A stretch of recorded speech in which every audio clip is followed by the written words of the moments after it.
먼저 연락 안 했더니 내 인생이 돌아왔다. 안녕하세요, 여러분.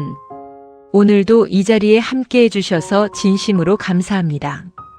오늘 저는 사연을 읽으면서 몇 번이나 멈췄습니다. 가슴이 먹먹해서요. 그리고 또 몇 번은 고개를 끄덕이다가 눈물이 났습니다. 이건 그냥 남의 이야기가 아니었거든요. 오늘의 사연은 먼저 연락하지 않기로 한 어머니의 이야기입니다. 누군가는 이렇게 말할 수도 있어요. 그게 뭐가 대단한 결심이야? 하지만요, 오늘 이 사연을 끝까지 들으시고 나면 그 결심이 얼마나 크고 얼마나 아프고 또 얼마나 단단한 것인지를 느끼실 수 있을 거예요. 자, 이제 시작하겠습니다. 아나운서님 안녕하세요. 저는 아들 하나를 키운 엄마입니다. 남편은 5년 전에 먼저 세상을 떠났고 그 후로 저는 아들과 며느리 그리고 손녀 덕분에 살았다고 해도 과언이 아닙니다. 결혼 초반에는 정말 가까웠어요. 명절마다 함께 음식을 만들고 손녀가 어릴 때는 제가 봐주기도 했으니까요. 며느리가 어머니, 어머니 하고 부를 때마다 가슴이 벅찼습니다. 아, 내가 이런 행복을 누릴 수 있구나 싶었어요.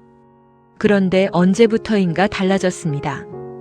처음엔 제가 잘못 느끼는 건가 싶었어요. 연락이 뜸해지더니 명절에도 자기 친정 식구들과 여행을 간다고 했습니다. 저는 요즘 세상이 그렇지 하고 웃었어요. 웃으려고 했어요. 어느 날이었습니다. 제가 먼저 문자를 보냈어요. 지난주에 손녀 생일이었는데 잘 지냈니? 답장이 왔는데 딱 이 한 줄이었어요. 네, 잘 지냈어요. 그날 저는 핸드폰을 한참 들여다봤어요.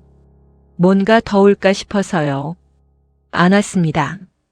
그리고 그날 밤 저는 처음으로 내가 왜 이렇게 먼저 연락을 하고 있지? 라는 생각을 했습니다. 아들한테 전화를 해봤어요. 아들은 엄마 며느리도 바빠. 나도 바빠. 이해해줘.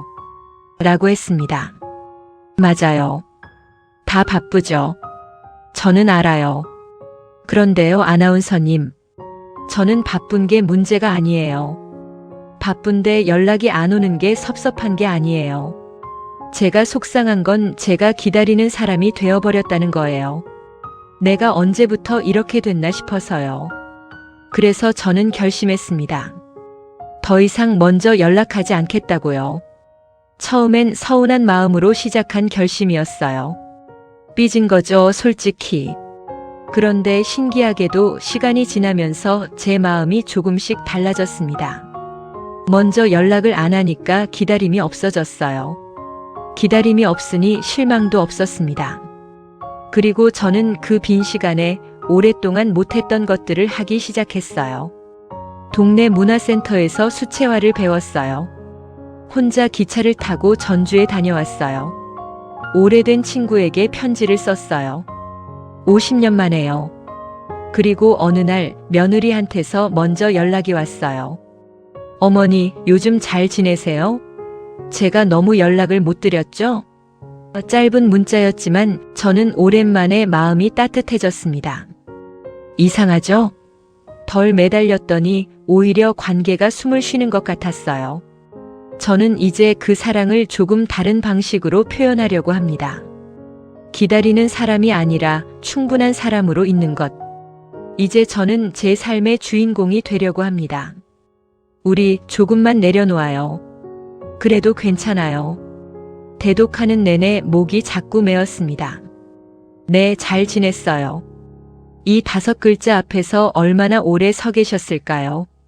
핸드폰을 들여다보시던 그 밤이 저는 자꾸 눈에 밟혔습니다.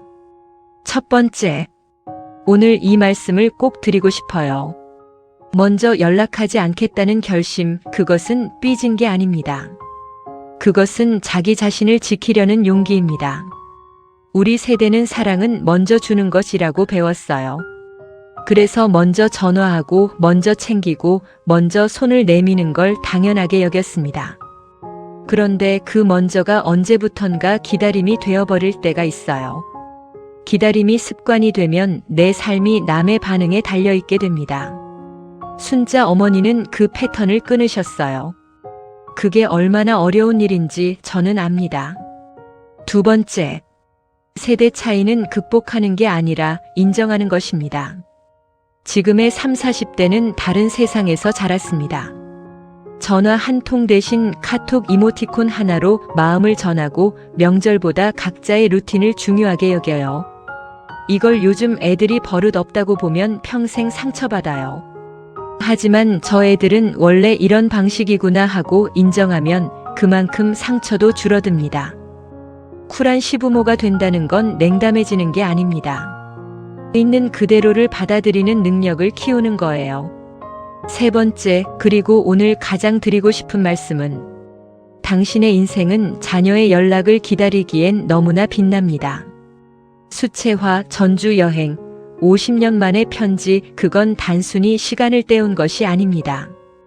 그건 나를 다시 만나는 시간이었어요. 수십 년 동안 자식을 위해, 남편을 위해, 자신을 잠시 접어두었던 그 여성이 다시 자신의 이름으로 살기 시작한 것입니다. 심리학적으로도 증명된 사실이에요. 내가 내 삶을 충분히 살고 있으면 그 여유가 상대방을 오히려 가까이 오게 만들어요. 오늘 혹시 핸드폰을 들었다 놨다 하고 계신 분 계신가요?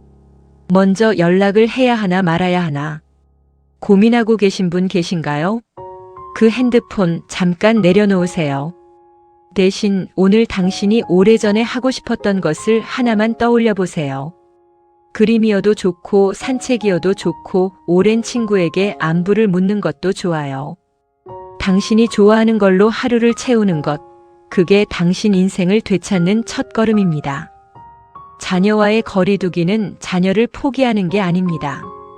나를 되찾는 것입니다. 순자 어머니 정말 대단하세요. 삐짐으로 시작했지만 자유로 끝낸 그 결심. 그 결심이 오늘 많은 분들께 빛이 됐을 거예요. 오늘 하루도 당신이 주인공입니다.